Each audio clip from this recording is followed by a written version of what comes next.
que andou com Deus ou foi Deus que andou com Enoque? Para isso, nós devemos nos recorrer ao hebraico. Vamos para Gênesis, capítulo de número 5.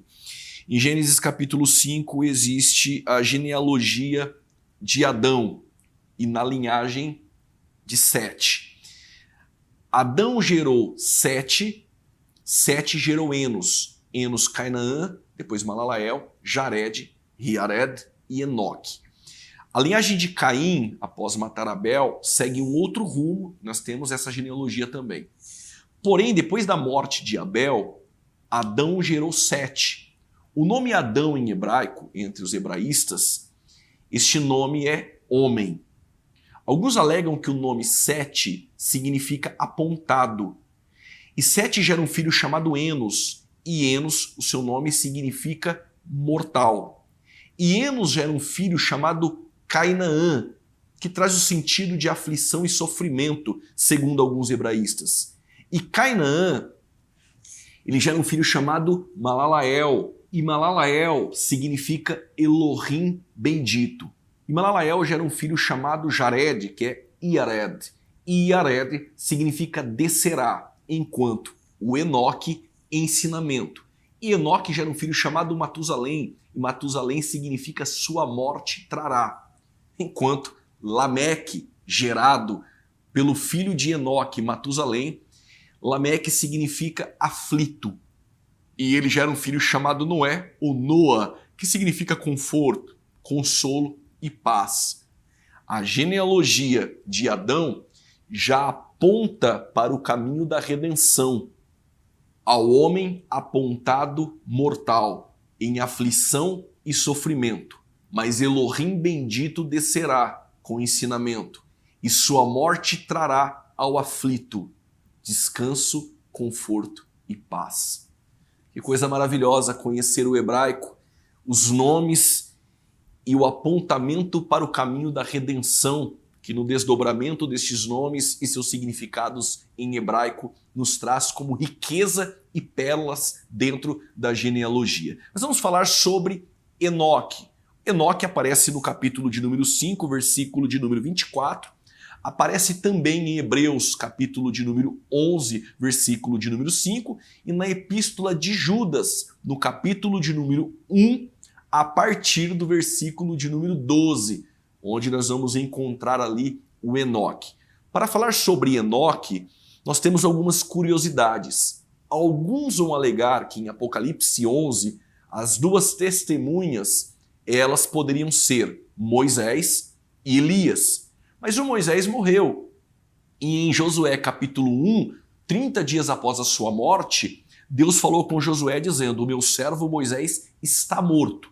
Ora, Moisés teria que ser ressuscitado por Deus para voltar para a terra, ser uma das duas testemunhas, morrer novamente e ressuscitar novamente. Parece um pouco estranho. Os que alegam ser Elias e Moisés alegam com base nos sinais que as duas testemunhas fazem, que lembram os sinais de Moisés e Elias.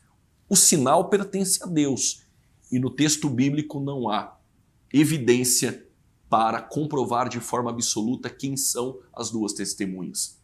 Na verdade, nós não sabemos, e alguns vão dizer, então Enoque e Elias foram os únicos que foram transladados, tomados com vida da terra. Possivelmente possa ser os dois.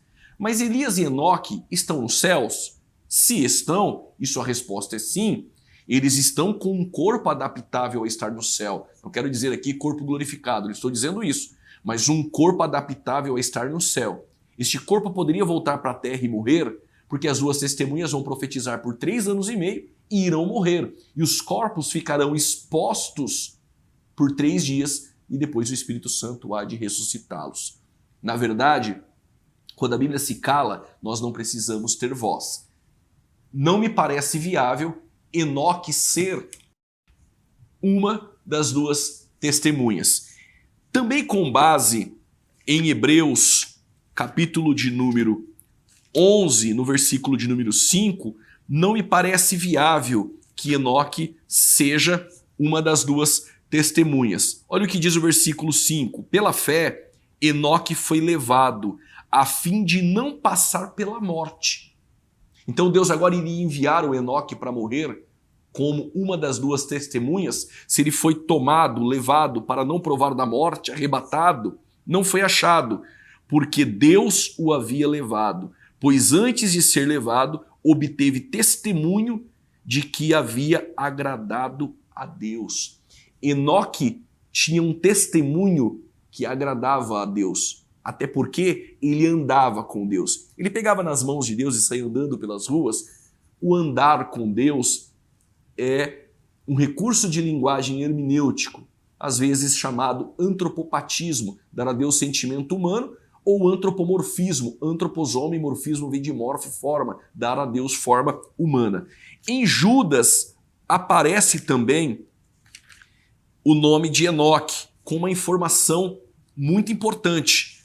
O Enoque é aquele que profetizou. Sim, Enoque também foi um profeta. E este Enoque que andava com Deus, ele tinha comunhão com Deus. Quando diz que Moisés falava com Deus face a face, em Êxodo 33, versos 11, também é um recurso de linguagem. Ele não via a face de Deus, mas ele tinha comunhão e intimidade com Deus, assim como Enoque. Em Judas, capítulo de número 1, versículo de número 11, vai falar sobre aqueles que entraram pelo caminho de Caim, no prêmio de Balaão e na revolta de Corá. Mas logo no versículo de número 14, poderia ler do 12, que são as características daqueles que entraram pelo caminho de Caim, prêmio de Balaão e revolta de Corá, mas o 14 é enfático sobre Enoque. Foi a respeito deles que também profetizou Enoque, o sétimo depois de Adão, dizendo: eis que o Senhor vem com milhares de seus santos. Ele profetiza que a vinda de Deus, a vinda de Cristo, é com milhares de seus santos. Será que esses santos é a igreja? Bom, quando diz que Enoque andou com Deus, a palavra andar é halach. Essa palavra hebraica, halach, ela está dentro do hebraico como uma voz reflexiva. O que é a voz reflexiva em hebraico? É quando eu pratico e levo alguém também a praticar. Isso me traz uma informação muito boa e que vai enriquecer o nosso conhecimento. Halach, como uma palavra que está em uma voz reflexiva, essa palavra andar em hebraico, que é halach, tem o sentido de andar com Deus e fazer com que Deus também ande com ele. Lembre que a voz reflexiva é quando eu pratico e levo alguém para praticar. Enoque andava com Deus e Deus andava com Enoque.